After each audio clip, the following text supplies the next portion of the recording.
आप देख रहे हैं खिलाड़ी नंबर 1 और आज भारतीय बाजारों में मामला थोड़ा सा डिरेल हुआ है एफएमसीजी कंपनियों के चलते और आप इसका पूरा ठीकरा गोदरेज कंज्यूमर के सर पर फोड़ सकते हैं क्योंकि इसी ने एक मिड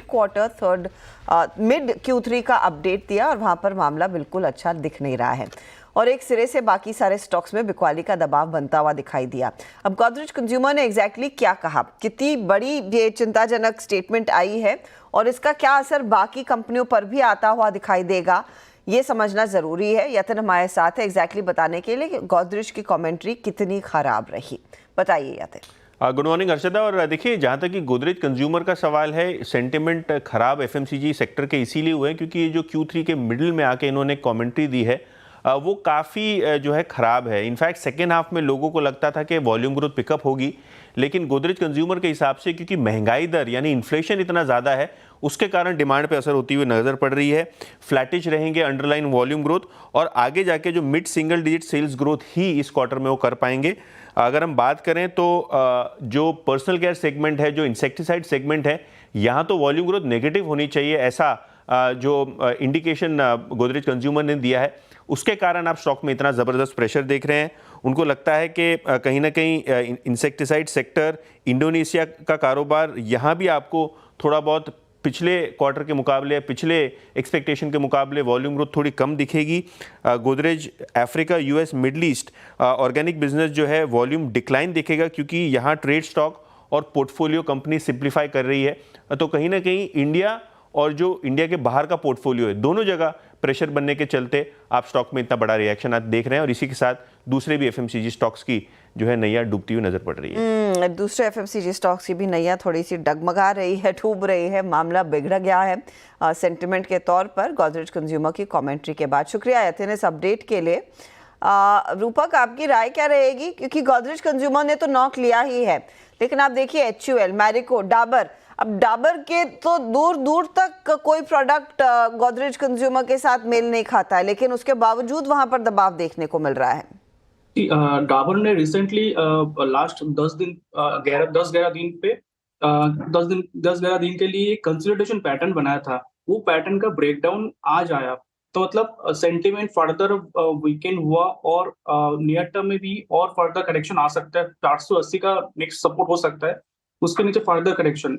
बट अगर स्टॉक 525 के ऊपर आता है तो स्टॉक में एक बार रिकवरी आ सकता है। जब तक 525 के नीचे रहेगा तब तक स्टॉक में सेलिंग प्रेशर रहेगा।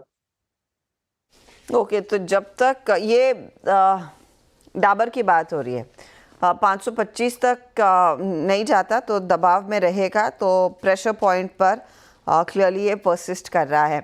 HUL के संकेत ब्रिजेश आप कैसे पढ़ रहे हैं, क्योंकि पहले गोदरेज कंज्यूमर फिसला, फिर HUL फिसलना शुरू हुआ। सेक्टर के पॉइंट ऑफ व्यू से इसमें थोड़ा सा प्रेशर आ रहा है, बट डायरेक्शनली अगर हम देखें तो उतना वीकनेस मुझे नहीं लग रहा है। यहाँ से थोड़े से करेक्शंस के बाद आई थिंक वहां पे अगर लॉन्ग टर्म का नजरिया है तो थोड़ा वापस बाइंग देख सकते हैं, बट एटलीस्ट 1 वीक के पर्सपेक्टिव से देखें तो थोड़ा प्रेशर लग रहा है उसमें। चलिए, डायरेक्टर साहब कह रहे हैं कि अगले ट्रेड पर हम आ सकते हैं। कपिल, बताइए आपका अगला ट्रेड क्या रहेगा, लक्स EIL के साथ तीसरा ट्रेड। BEML मेरा नेक्स्ट चॉइस रहेगा। BEML 4409 के लेवल के यहाँ पे चल रहा है, तो यहाँ पे मेरा स्टॉप लॉस 4360 का रहेगा और ऊपर में इसके पोटेंशियल 4800 के देखने मिल सकते हैं। 4800 की तरफ BEML, 4360 आपके लिए स्टॉप लॉस का काम करेगा। रूपक, आप क्या जोड़ेंगे? जोड़ूंगा कॉनकॉर स्टॉक ने उसका जो इम्पोर्टेंट मूविंग एवरेज है 55 EMA उसके ऊपर सस्टेन कर रहे हैं आज का दिन, तो सेंटिमेंट पॉजिटिव लग रहा है स्टॉक में और अपसाइड में 950 तक जा सकता है और नीचे एक छोटा स्टॉप लॉस रहेगा 839 पे। 839 का स्टॉप लॉस लगाइए और तेजी की पोजीशन 950 तक ले सकते हैं बाई साइड का ट्रेड। ब्रिजेश, आप क्या पिक करेंगे? मैडम, ये काफी छोटा ट्रेड है, एक रिस्क रिवॉर्ड रेशियो के नजरिए से एक मोमेंटम वाला है, तो डिलीवरी में मुझे लग रहा है कि थोड़े से बाइंग देखने को मिले। हालांकि स्टॉक डाउन ट्रेंड का स्टॉक है, रिस्क रिवॉर्ड में मुझे लग रहा है कहीं ना कहीं काफी लिमिटेड रिस्क के साथ एक ट्रेडिंग बेट अपॉर्चुनिटी हो सकती है, तो इसमें मैं बाय इनिशिएट कर रहा हूँ। आज का जो ब्रेकआउट आया तो मुझे लग रहा है 1-2 दिन शायद सस्टेन कर सकता है, तो करंट प्राइस में बाय रहेगा डिलीवरी में। जो स्टॉप लॉस है वो 350 का रहेगा और एक बाउंस बैक है 380 तक के लिए। 380 तक के लिए एक पुल बैक ट्रेड देखने को मिलेगा। डिलीवरी में 350 का स्टॉप लॉस लगाइए, तेजी में रहिए इस पर्टिकुलर ट्रेड में भी। सारे ट्रेड्स आ चुके हैं, फटाफट से ब्रेक लेंगे, ब्रेक के बाद एक रिकैप करेंगे इस पोर्टफोलियो का।